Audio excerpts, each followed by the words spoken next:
Good morning, Freedom Wing. Welcome to the Wellness 52 presentation for the October 2020 UTA presented by the 514th Airmen and Family Readiness Center. This is part 2 in our series of topics related to Fit to Fight. Part 1 last month and in September we covered exercise science and physical training. This month we're going to cover part 2, which is nutrition. It probably comes at an opportune time with Halloween right around the corner. Hopefully if you engage in healthy eating habits on a regular basis, then you can indulge a little bit this Halloween with some candy and treats. Of course, you've probably heard that it's all about nutrition in your diet when you're trying to make gains as it relates to your overall body image and performance gains. It is very critical to eat healthy, not just how much you eat, but what you eat as well. And we're going to cover that today in this presentation. Thank you very much for joining us. It's really good to have you here. Quick disclaimer before we get started. I am not certified. I'm not licensed. I am not a registered nutritionist. So the information in this presentation is for informational purposes only, and it's not intended to be a substitute for professional medical advice, diagnosis, or treatment. Please consult your doctor before utilizing any of the information in this presentation. Thank you. We're going to talk about the macronutrients. That is the fat, carbohydrates, and protein. We'll discuss food labels, how to read a food label, what to look for. We'll talk about the basal metabolic rate. That's how many calories your body needs to burn per day for you to function and be alive. We'll discuss some nutrition myths. We'll give you some meal suggestions. Then we'll get specific as it relates to workouts, pre-workout nutrition, post-workout nutrition, and concluding with vitamins and supplements. Getting into the macronutrients, there's 3 types. The first is fat.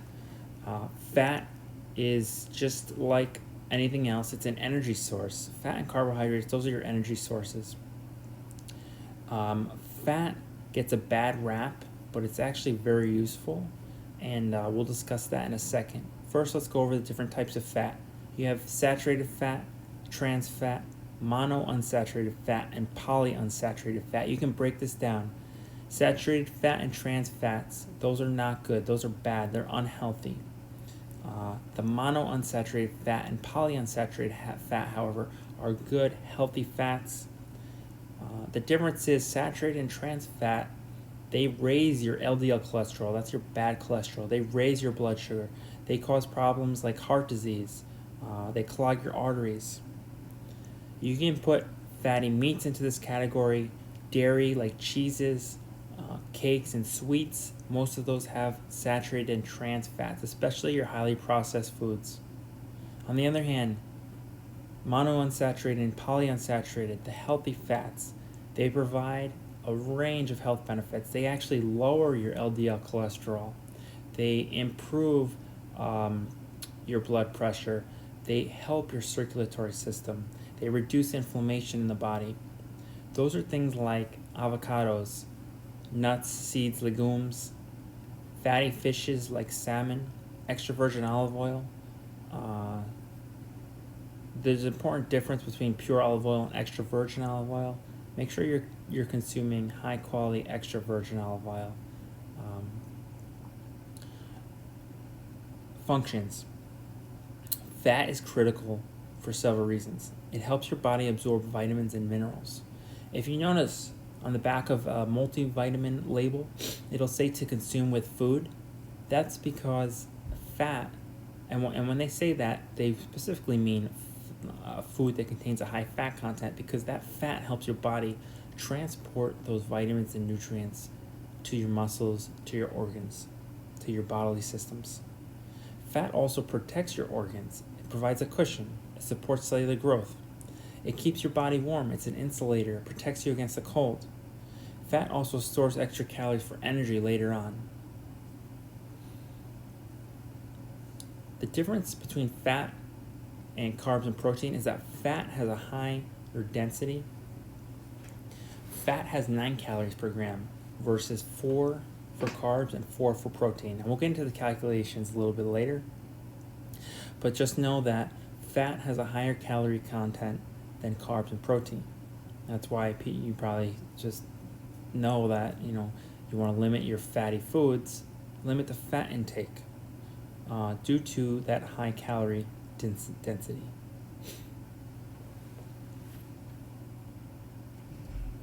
Carbohydrates, that's the second macronutrient. You can break carbohydrates down just like fats into good carbs and bad carbs. Now, there's a lot of synonyms for good carbs. I'm going to give you a few of them. Good carbs can also mean whole grains or whole carbohydrates.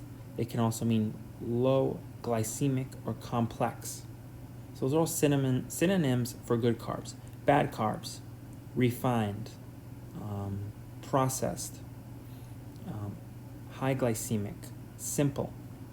Those are all synonyms for bad carbs. Let's break it down. Simple or bad carbs, they're high in the glycemic index, and we'll get into this specifically in a second, but usually it means they're highly processed or refined, they're easily broken down and ingested, but they have minimal nutritional benefits. They spike your blood sugar. That causes your body to release excess insulin. And then when that happens too often, you get into type 2 diabetes.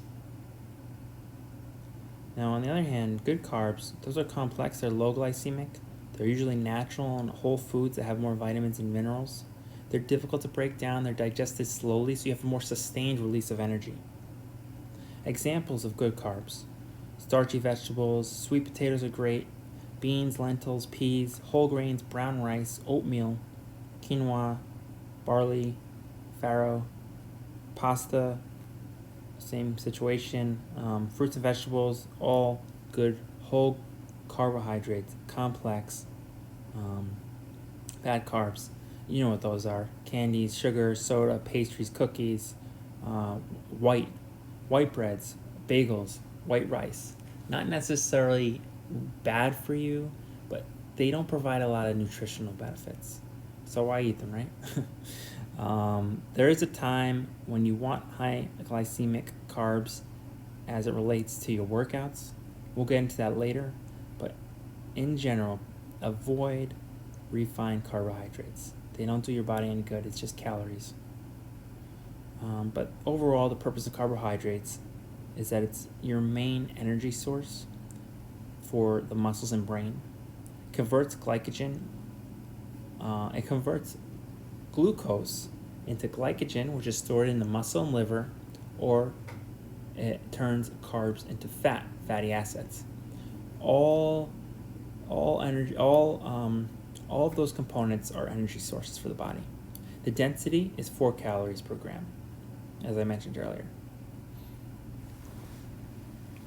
People say carbohydrates are bad for you. They're not bad for you. It's just the type that's bad. It's also, depending on your goals, you might want to consume more carbohydrates than someone else who has different goals. And we'll get into that in a second. But first, to talk more about the glycemic index, it's a scale that measures the impact of carbohydrates on your blood sugar levels. You don't want to spike your blood sugar levels. It's very hard on the body when you're constantly spiking your blood sugar levels because you had a high glycemic sugary food or substance, and then you get that energy crash because it spikes and then you crash. You want something more sustained. So it ranges in scale from 0 to 100. Low would be anything considered like less than 55, moderate 55 to 70, and high greater than 70. Low, that's things like fruits and vegetables, nuts as well. Medium, some fruits are medium. They have higher sugar content than other fruits. Like most of your berries are low, but medium would be things like bananas, mangoes, grapes. High, a lot of your processed foods, your desserts, your sweets. Corn is high too. Corn, potatoes, white potatoes. Sweet potatoes would be lower on the scale than white potatoes. And remember that also low glycemic index foods typically have higher fiber content. They normalize your blood sugar Energy is released slowly. They also keep you full longer. They prevent diabetes, heart disease, and some cancers even. A good rule of thumb or a good thing to do is if you're going to have a high glycemic food, combine it with a low glycemic food. When you do that, it actually lowers the overall glycemic index of your meal. So if you're going to have something like, let's see, a banana, which is kind of medium to high, pair that with peanut butter, which is low. And then as a result, your overall glycemic index will be lower and your blood sugar won't spike as much. Here's a greater list of foods that are considered low, medium, and high. You want to take a screenshot with your phone, or not a screenshot, just a picture with your phone, or of course the slides will be available for you to download later on. Protein. It's the third macronutrient. Protein is there's two types of protein. Complete proteins and incomplete proteins. Complete proteins have all the amino acids your body needs. However, incomplete proteins are incomplete because they don't have the amino acids your body needs. So it's better to get your complete proteins.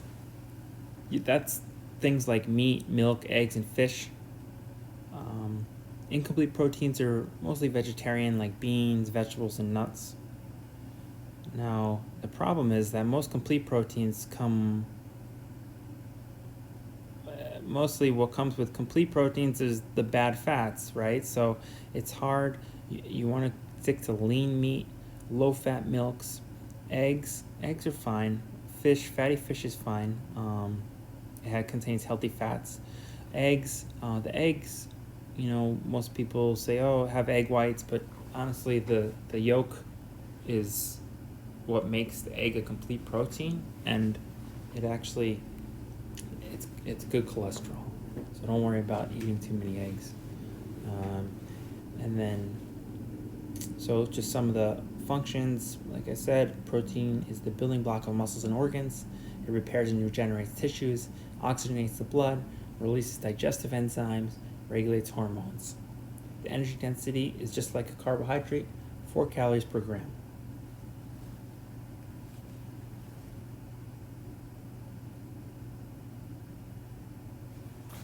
Depending on your goals, you're going to have different macro ratios. If you do some research online, or you're going to get probably a different response from 10 out of 10 people. Every expert will tell you a different response for your macro ratios. This is a good, from my experience, and these are kind of good ratios to use to target your calorie breakdown. So if your goal is to burn fat, you want to burn fat, I would stick to 30% of your calories from fat, 40% from carbohydrates, and 30% from protein. So what does that mean exactly? Well, in a second, we're going to talk about your basal metabolic rate. That tells you how many calories your body needs per day just to be alive, to function. But essentially what you want to do is, for example, if you need 1,800 calories per day, 1,800 times 30%, that means you should get 540 of your calories from fat. It means 40% times 1,800, 720 of your calories should come from carbs, and 540 should come from protein. That's calories. Now, if we're talking about individual grams, that means 60 grams should come from fat. 60 times 9 is 540. 135 should come from carbohydrates. 4 times each gram of carbohydrate is 720. And then protein, 30% of 1,800 is 180. 180 times 4 is 540. So I'm sorry if I just confused you, but it's really much simpler than it sounds. If your goal is to build a muscle, you want to increase your carb intake a little bit, because your muscles need those carbs to repair, grow, and become bigger. And you want to limit your fat intake. If, however, you're interested in boosting your endurance, you're into endurance sports like myself, running, cycling, your body needs more carbohydrates and less protein. And then on the bottom here, those are look like really good foods, healthy foods. Oh, maybe not the bacon, and the pork. But for the most part, those are healthy foods to use when you're thinking about your ratios. Food labels. Now, food labels, it's very important to understand the food label. Reason being, a lot of them get tricky with serving sizes. So you see, oh, only 100 calories per serving, but look up a little bit further and it says, or let's just use this example to the right, or to the left, I'm sorry. 230 calories per serving, sounds pretty good. But look, there's 8 servings per container, and one serving is only 2/3 of a cup. So you can imagine, that's actually not a lot. So it's easy to have multiple servings in one setting, and then as a result, you're consuming excessive calories. So look at those serving size and servings per container. Now you have a container, looks like a pretty small container, but it has, 5 servings in it. Well, it's really easy to overeat. And as we discussed before, fat has 9 times the amount of calories than carbs. Fat has 9 times calories, carbs 4, and protein 4. You want to consume less saturated fat and trans fat and more polyunsaturated and monounsaturated fat. Watch the sodium and cholesterol. Now, not all sodium is bad. Table salt, that's bad, but there's certain salts like pink Himalayan and Celtic sea salt, which is actually very good for you. And you should actually increase your intake of those, especially if you work out a lot and you sweat. You need to replace that sodium. It really affects your performance, actually. And what else? Analyze the ingredients. The first ingredient, when it says on the bottom ingredient, the first ingredient is basically, the first ingredient is what the overall mixture, the greatest quantity. It goes from quantity of greatest to quantity of least when you look at the ingredient label. So if you use sugar as the first ingredient, you know that that's the most is sugar, and then everything after that is less. So watch the ingredients and make sure that harmful ingredients or bad or unhealthy ingredients aren't listed first, and they're more like down the line there. And that'll give you a good idea if it's a healthy food or not. Basal metabolic rate. It's just a fancy term to describe how many calories your body needs to function on a daily basis. And that's basic function. That's just to keep your nervous system functioning, your cardiovascular system functioning, your digestive system, circulatory system. That's how many calories you need to stay alive. And here you see a scale, energy in, energy out. It's balanced. If you consume 2,000 calories, or if your basal metabolic rate is 2,000, you consume 2,000 calories per day, you probably won't lose weight or gain weight. You're just burning what you're taking in. Good calculator. You can either calculate manually here on the right. Men and women differ. Or on the bottom, go to that link, type in your weight, your age, your height, and it should tell you how many calories you burn per day based on your body stature and your age and gender. Now, say you exercise. Say you went for a run, 30-minute run, you burned 300 calories. Now, instead of 2,000 calories, you're at 2,300 calories. So you add your resting and your active calories to get your total caloric burn for the day. You want to lose weight? Eat less than 2,300 calories. You want to gain weight, muscle? Eat more than 2,300 calories. So that's how you use that. And that's just a really easy way to determine how many calories you should be consuming on a daily basis. But again, it depends on your life situation and your fitness goals. Nutrition myths. There's a lot of conflicting information out there. Calories in and calories out are all that matters. There's a phrase called "if it fits your macros." It means basically you can eat whatever you want as long as you're calorie intake is less than or equal to your expenditure. I don't agree with that logic because I think that the quality of your calories matters. You want to focus on those whole grain, those complex carbohydrates.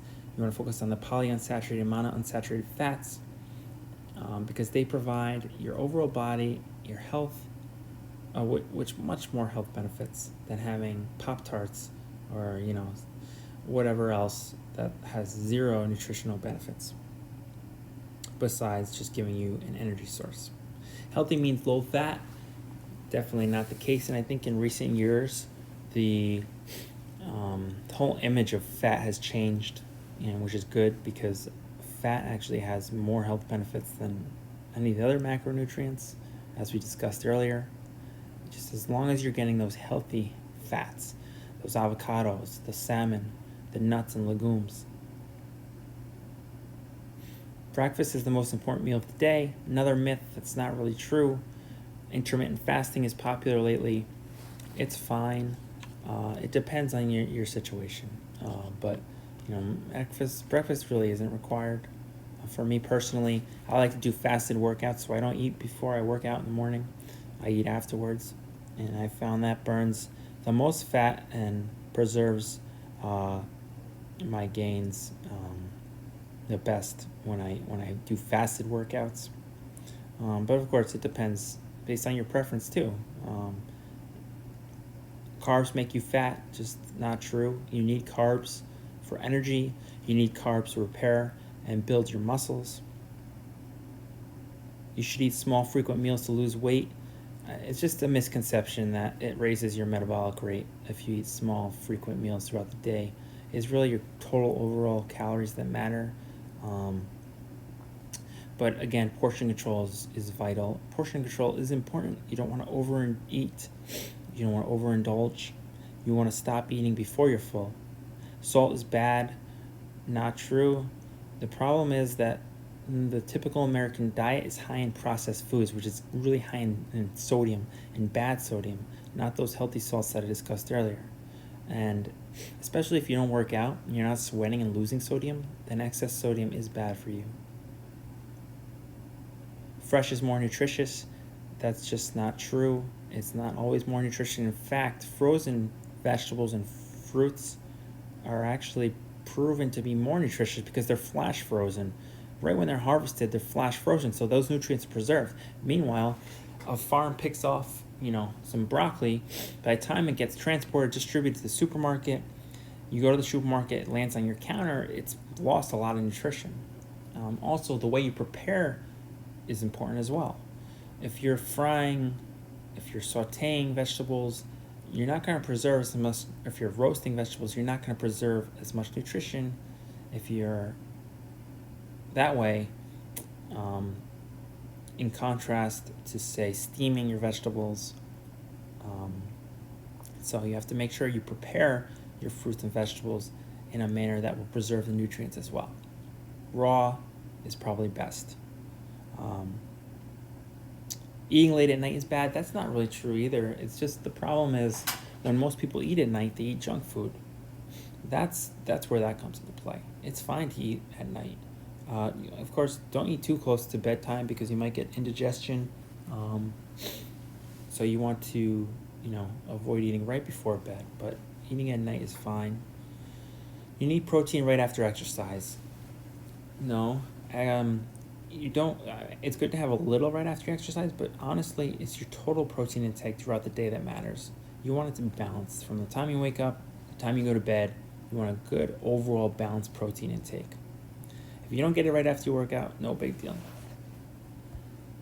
Here's just some ideas, breakfast ideas, lunch ideas.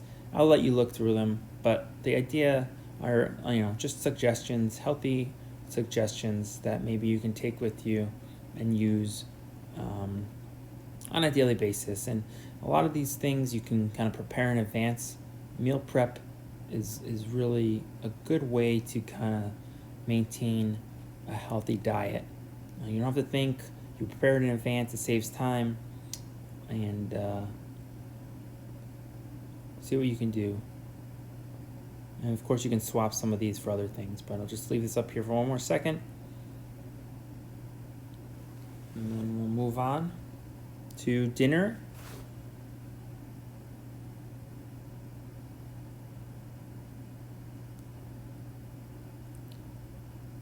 And snack ideas. Snack ideas is probably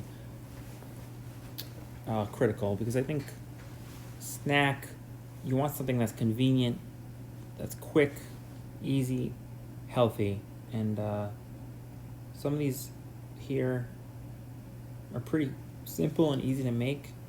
Just be careful with the amount of almonds or walnuts. Peanut butter, those fat calories, although they're good fats, they add up fast, and you can easily consume more. You consume like a cup of walnuts or pistachios, that's probably 500 or 600 calories at least. So you have to be careful with the amount of nuts. And avocado, guacamole, all healthy, but too much and you'll pack on the pounds pretty quickly. Healthy substitutes. This is a good little chart here that you can use to kind of swap something that unhealthy to something healthy. When you're at a restaurant, you see fried or sauteed. Try to avoid those. Stick with things that are grilled or boiled. Butter, instead of cooking with butter, use extra virgin olive oil. You can use avocado oil. Sour cream. You have a nice baked potato. Well, switch that butter and sour cream for extra virgin olive oil and non-fat Greek yogurt. Believe it or not, I doubt you'll tell the difference. Candy. Switch candy with fresh, frozen, or dried fruit. One of the things I like to keep around is dried mango slices or ginger slices.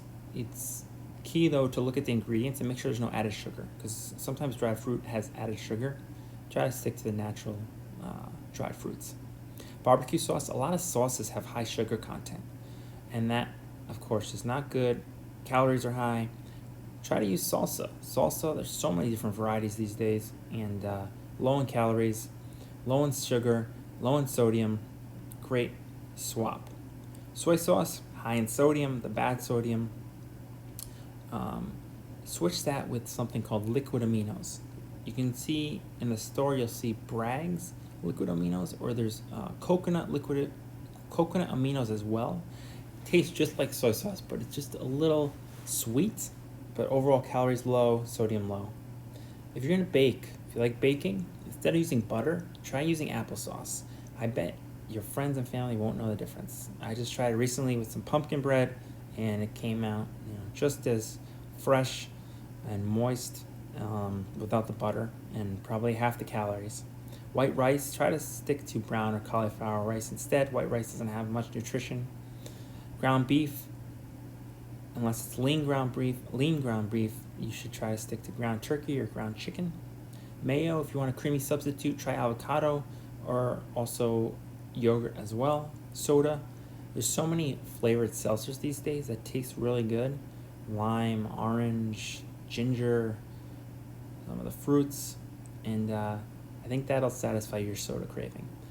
Diet soda is no good. Try to avoid Diet Coke and things like that. A lot of artificial sweeteners like aspartame are not good for you. Sugar in general, or artificial sweeteners that are unhealthy like sucralose and aspartame and Splenda even, try to use stevia or something natural and healthy like honey or agave syrup instead. Chips. A lot of chips are fried in hydrogenated oils. Instead, try Pops chips. There's several brands these days that are doing Pops type chips or baked chips, which have half the calories, half the fat, and they really, I think they will satisfy your craving. Beer, wine, and mixed drinks, so easy to add up calories. Try to stick to clear fluids, clear alcohols like vodka, gin, and tequila. You can take them with soda water, maybe a splash of cranberry, splash of ginger ale, and I think that'll really help limit the amount of alcohol calories you're taking in. Here's just another quick little list of nutrition tips. Eliminate those liquid calories like we just discussed. Avoid the heavy sauces, gravies, and creams. Instead of fettuccine alfredo, try to do something like fettuccine with extra virgin olive oil, broccoli rabe, and some grated Parmesan. Watch the sugar content of sauces, of course. Choose whole grains over refined, processed, white carbohydrates like white bread. The other thing to do is to, a lot of times you'll see wheat bread, but if you look at the back of the ingredient list, you'll see unenriched wheat flour, which is not wheat flour at all. It's totally stripped of its nutrients. So watch it, because a lot of them are tricky with that stuff. Drink water before meals. A lot of times you're going to overeat because you're just dehydrated. And if you drink a glass of water before meals, I bet you will eat less. Stop eating before you're full. Eat until you're about 3/4 full. What often happens is, you feel like you're starving, you're eating, and then all of a sudden you feel bloated and you ate too much, because there's a lag between the time that your body is kind of full and you feel it. So eat before you're full. And portion control too. Watch your serving sizes, watch your plate sizes. Eat good fats in moderation. As we discussed, nuts and are high in calories. They add up quickly. Prep meals in advance. For work, prep your lunches in advance. Sunday, prep your lunches or your dinners even in advance. I used to do that. Big bowl of brown rice, cut up some vegetables. You have them on hand throughout the week. Grill some chicken, tofu, vegetarian, and it's just easy and convenient. And then you don't stop at a fast food restaurant on the way home from work because you have nothing to eat. But now you have all your food prepared, and all you have to do is warm it up. Okay, getting into nutrition as it relates to your workouts. First, we'll talk about pre-workout nutrition. It really varies depending on the workout you're going to be doing. If you remember last time, we talked about the two different energy systems in the body. Your aerobic energy system, that's the energy system that uses oxygen and fat for fuel, and the anaerobic energy system, which uses glucose or sugar and glycogen, which is the carbs stored in your muscles and liver for fuel. Now, if you're going to do an aerobic exercise or workout, you really don't need much in terms of a meal beforehand, because your body is going to use oxygen and stored fat. Aerobic exercises like running, cycling, elliptical. If you are to consume a meal, make sure you do it at least 90 minutes to 120 minutes prior to your activity. And if you're going to do an aerobic workout, try to keep, as far as the macronutrients are concerned, try to stay low carb, moderate protein, and high fat. For example, you can, like I said, you don't really need to eat anything, especially if it's in the morning. Later in the day, you might feel hungry, so I would suggest something like a light rice cake with almond butter.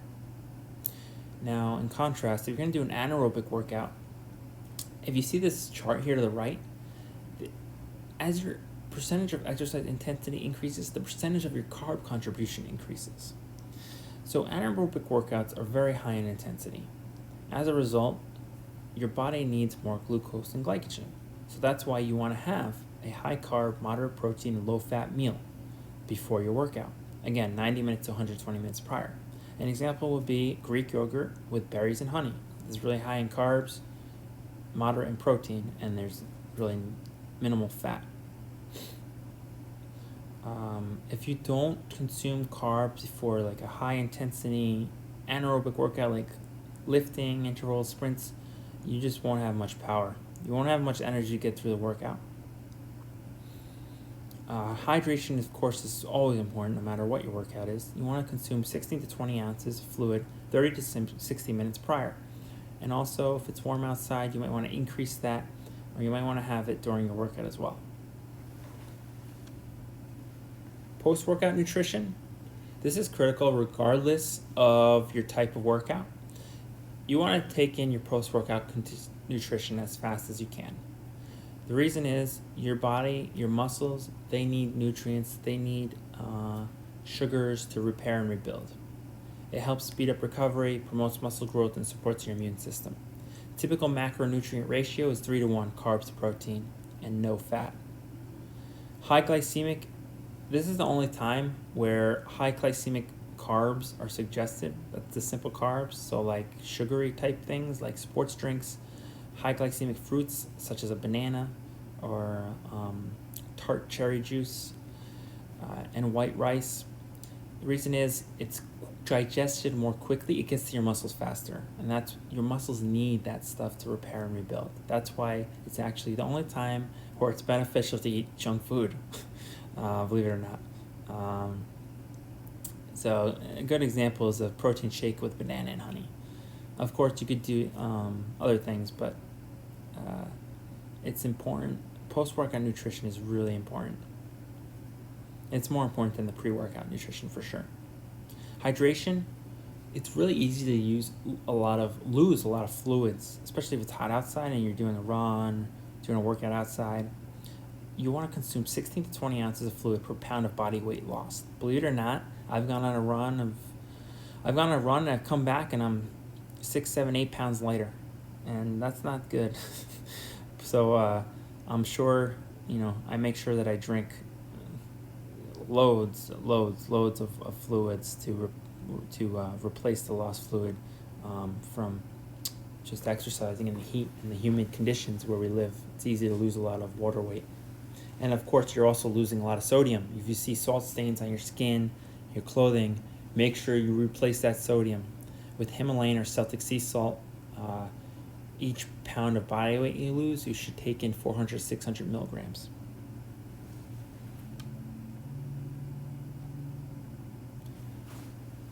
Moving on to supplements.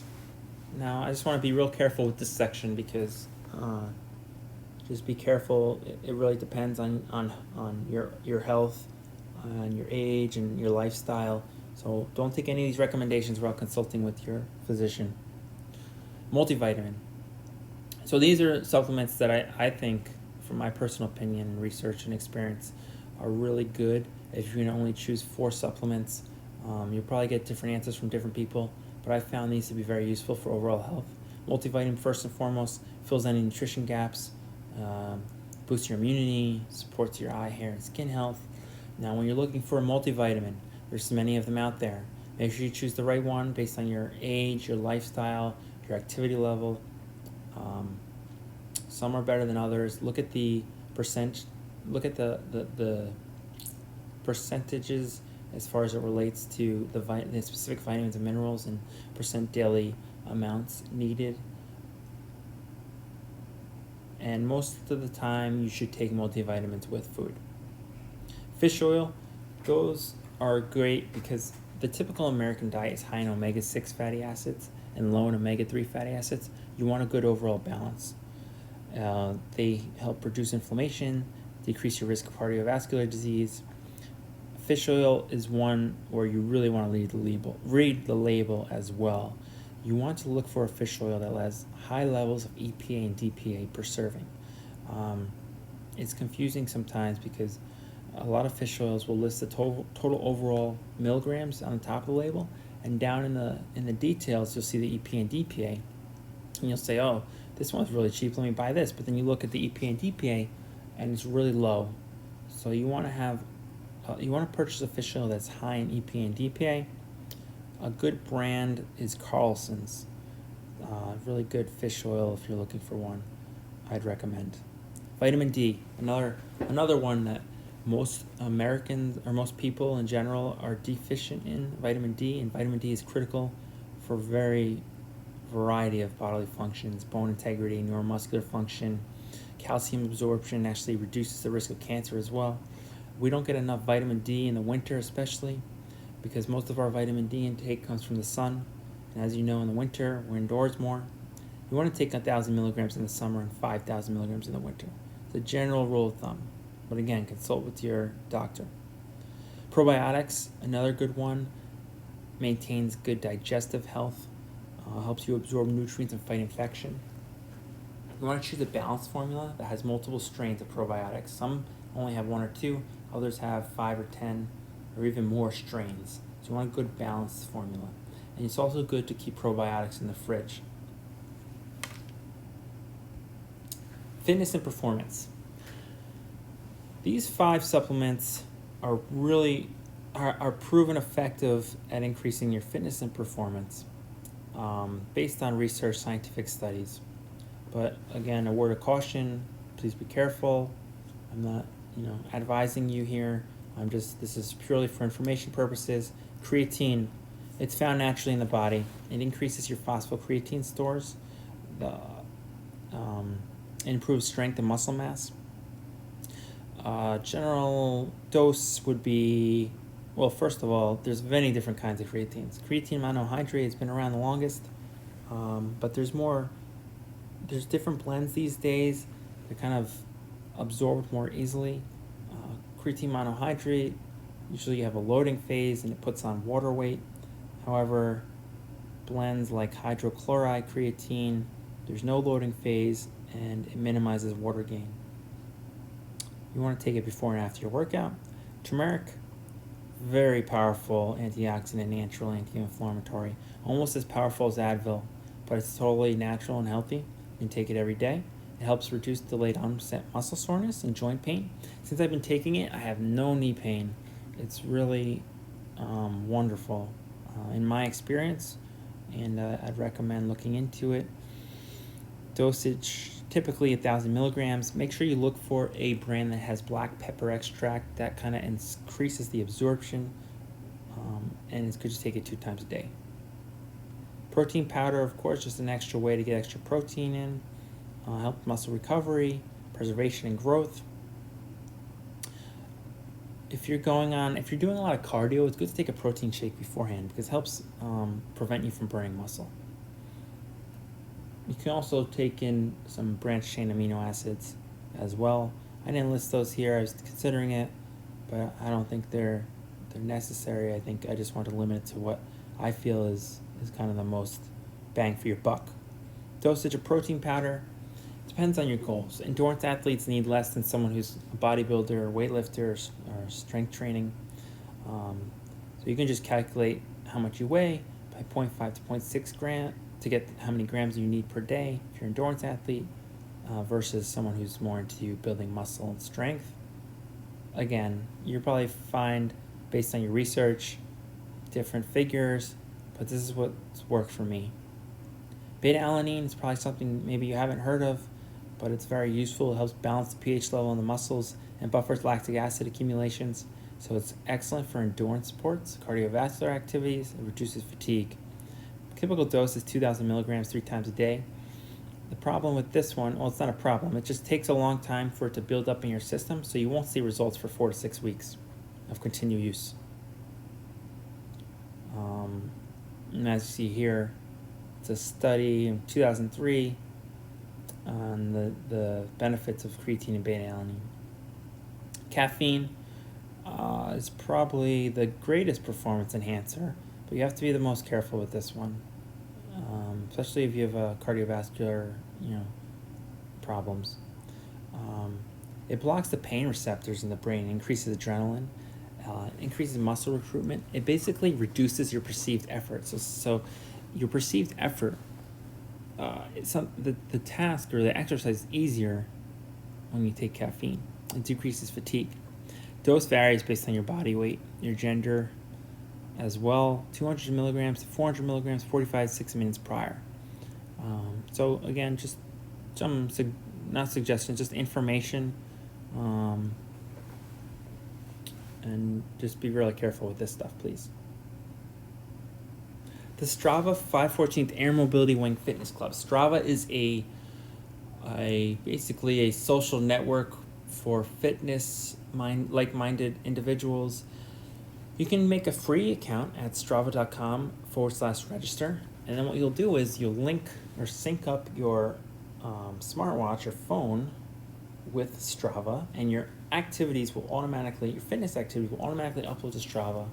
And then if you join, would really encourage and appreciate if you join the 514th Air Mobility Wing Club on there. All you have to do is search for it.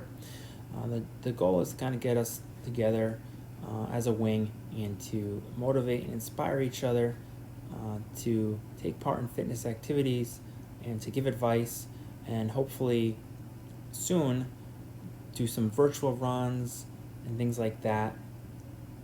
just to help us stay motivated and inspired between UTAs and between fit to fight testing.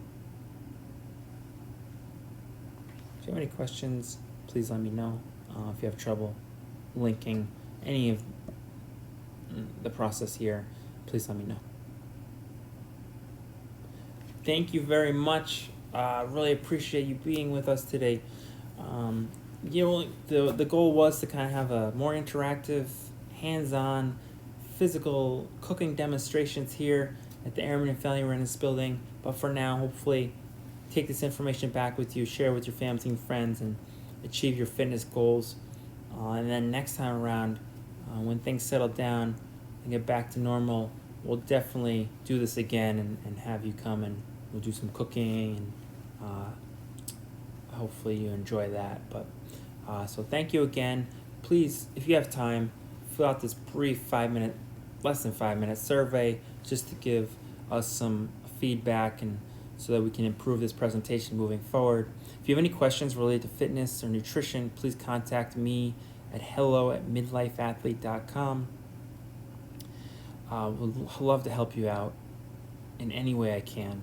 I just love seeing people achieve their fitness and health goals. It's a really strong passion of mine. PowerPoint slides are located there at that link. Infographic kind of consolidates and makes the information that you received last time and this presentation in a more consolidated and concise fashion. If you're looking for inspiration, Midlife Athlete is a personal blog of mine that I created kind of several months ago during COVID to kind of inspire people to get out and take part in endurance activities regardless of their age or life situation. And I've met a lot of really inspiring people and I've shared their stories on the website. People who've gone through troubles, whether it relates to illness, addiction, injury, personal issues, and how sports and athletics have kind of changed their lives in a more positive way, and they're healthier due to it as well. And then if you'd like a free fitness and nutrition guide, link here, something I wrote a few years ago but still relevant and useful today. Thank you very much for joining us. Hope you have a wonderful month, and we'll see you next time. Next time we'll conclude the Fit to Fight series. It will be part 3, rest and recovery, which is underrated but extremely important. And see you then. Take care. Thank you. Bye.